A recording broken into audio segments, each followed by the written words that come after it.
G'day, this is Captainoob, and this is a Bloodied Gatling gun with bullets exploding for area damage and 90% reduced weight. Now, the question we're going to be asking in this video is, has the old girl still got it? Has the Gatling gun, once being a incredibly potent piece of weaponry, which was slow firing yet heavy hitting and super ammo efficient, is this a viable choice in today's day and age where we've got one wasteland and no multipliers to boost our damage? Well, I guess we'll have to find that out. So that's what we're doing today. Got a speedy receiver, long barrel, comfort grip, standard magazine, front ring sight, no muzzle. That's just kind of the standard setup that I would recommend for this thing, because this magazine over here, despite using the same bullets as miniguns, look, we'll get to the cartridges a little bit later. But yes, you don't need like 500 rounds in this thing. You can reload it in like 2 seconds. So the sustained fire, not really a problem. So you can reduce the weight a little bit further just by using the standard magazine on this, and it doesn't get any weight either, so you don't have to worry about that. Let's chuck some of these perks on. So all of the heavy gunners shall go on, and we've got room for Demo Expert, very important perk because that is still multiplicative, and we've got Bloody Mess. So we're going full damage mode here.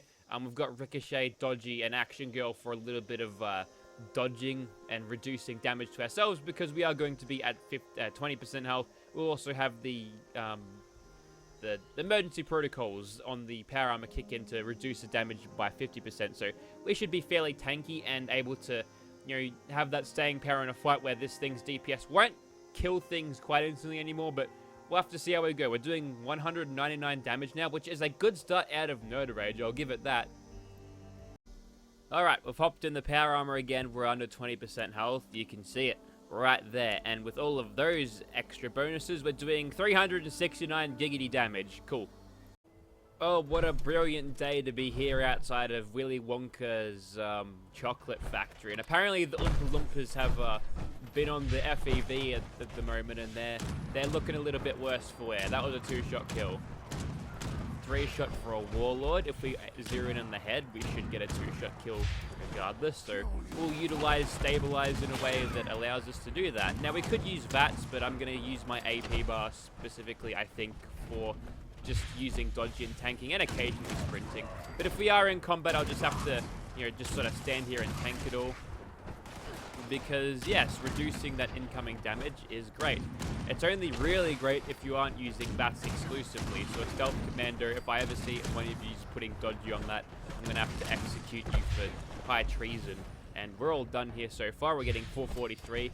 Yes, Adrenaline sort of made this thing get up and go. So that's pretty good. I think pre-patch with this thing, I actually managed to record an entire video without actually reloading, but I don't think that'll have to be the case here.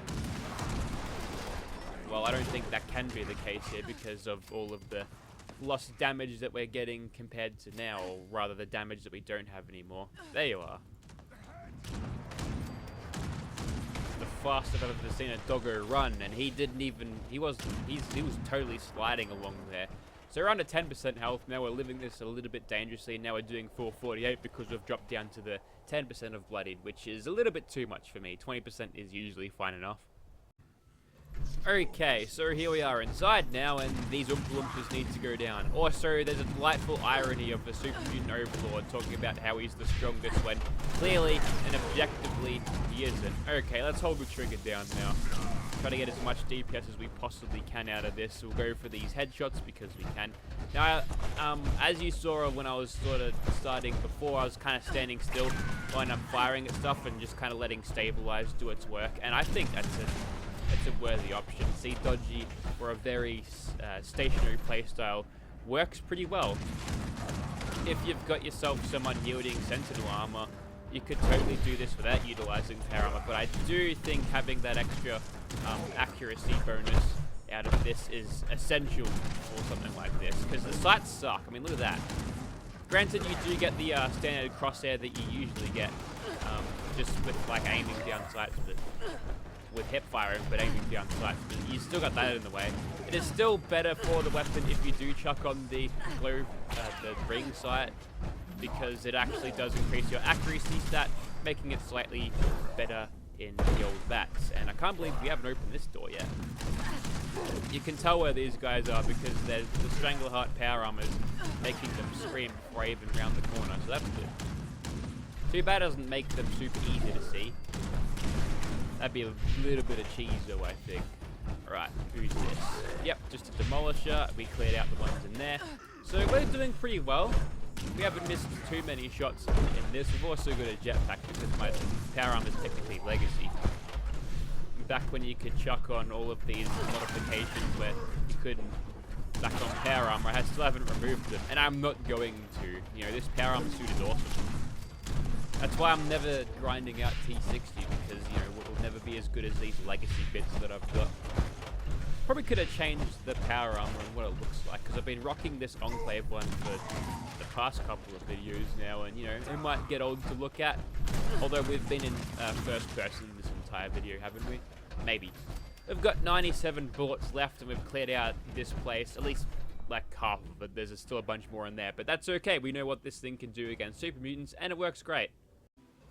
I think with a Gatling gun with standard day-to-day mobbing like this, you can't really go wrong with it. It's a very strong choice because you can just make it go forever and ever on what bullets you have on it.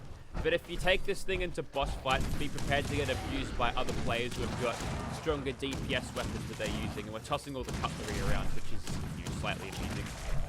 There you go. These ghouls ain't got nothing they can threaten me with. A little bit of radiation, normally a problem, not so much here. And it displeases me greatly that we're hitting them for 76 explosive damage there. But yes, the synergies that you do get with the explosive damage with these types of weapons is when you are utilizing a weapon with high base damage, obviously as a percentage, you know, according, you know, your explosive damage is made up of a percentage of your base damage, and you'll find that, you know, your stronger base damage weapons do really great. I think there's a Wendigo right there. Yep. It's the last thing you want. Yeah, get out of my way. Oh, you saw the bullet shot to the ceiling just then?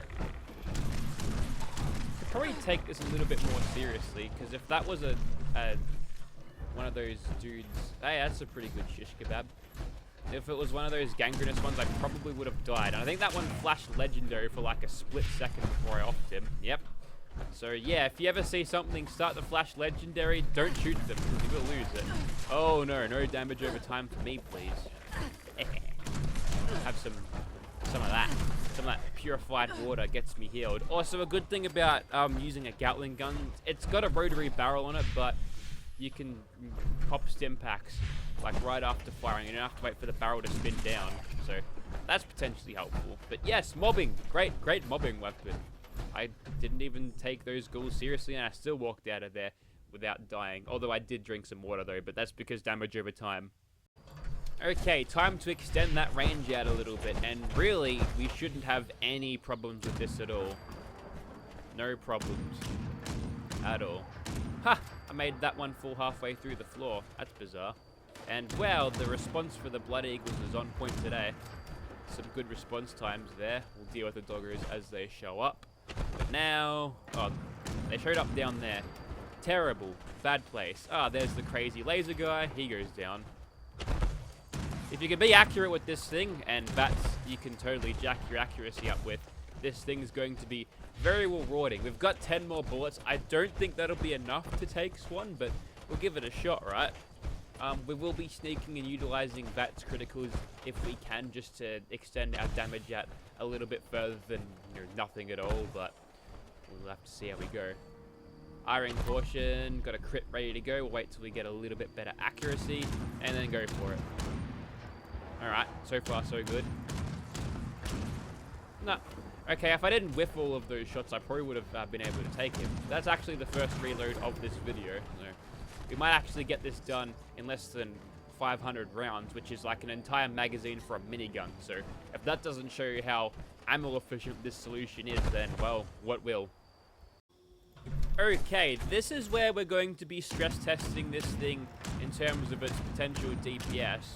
Although we've taken out that queen easily. King, something, some sort of royalty. It ain't no jack of spades, that's for sure. I don't know, I was just thinking about kings and queens and there's like a jack on the cards. Never understood what that was about.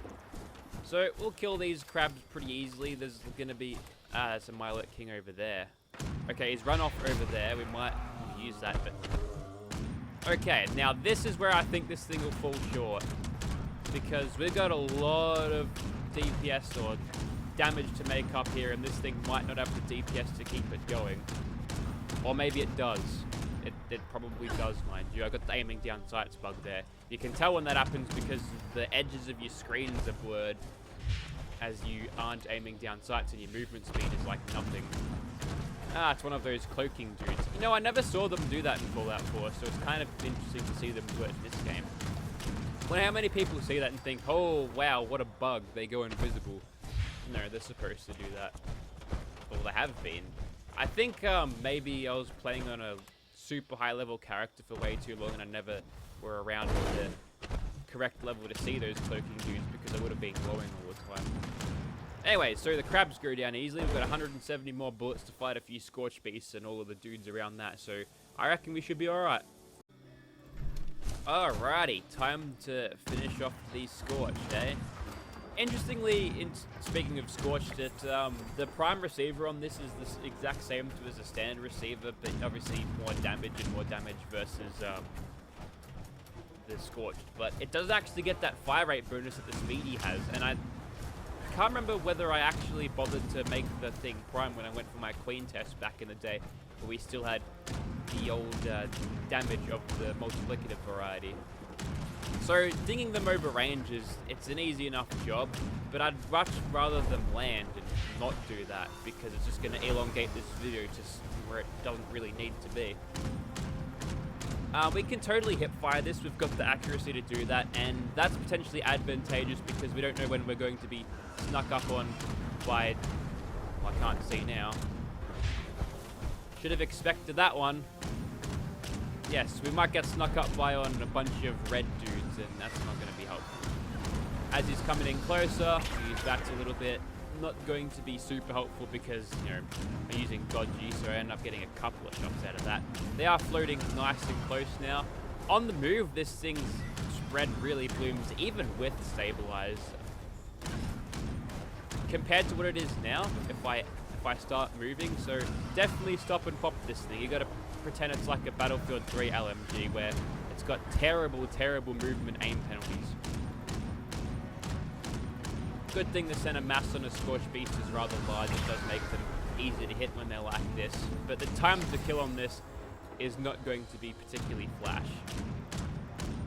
The hit scan ability of this weapon, you know, firing bullets, is actually a nice thing though. Yeah, do that again, mate. I think we've almost got this one to mutation station as well.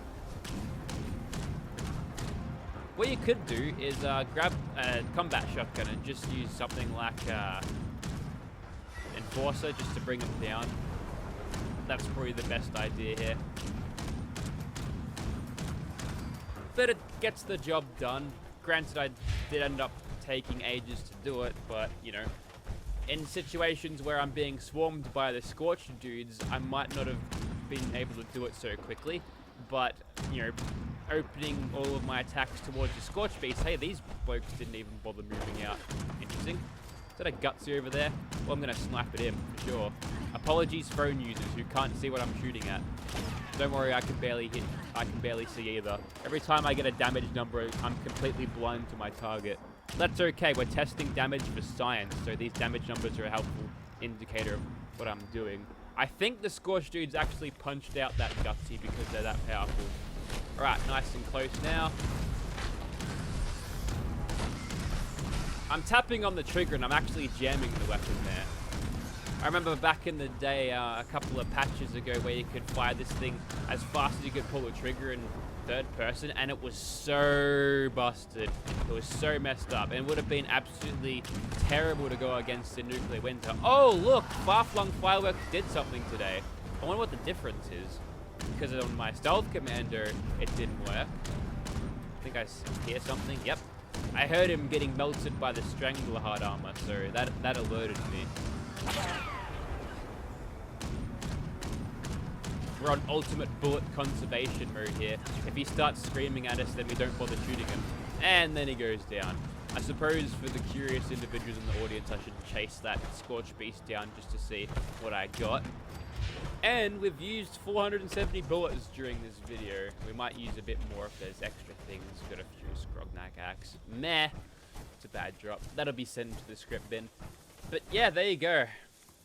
Bloodied explosive Gatling gun. I reckon she's still got it. Obviously, you know, being nerfed as it is, everything's going to be a bit slower, but I think the DPS on this, or the damage per shot rather, is still significant, makes it viable to use, but only for mobbing. If you're going to do boss fights with this thing, you're just basically being dead weight to your teammates, so do switch to something else. But if you want to use something that'll won't, you know, drain your resources with ammo, then this is a really great pick, especially if you've got a build like this, which is able to 1, 2, 3 shot most things. So there you go. It's still got it, I reckon. Thank you very much for watching, guys.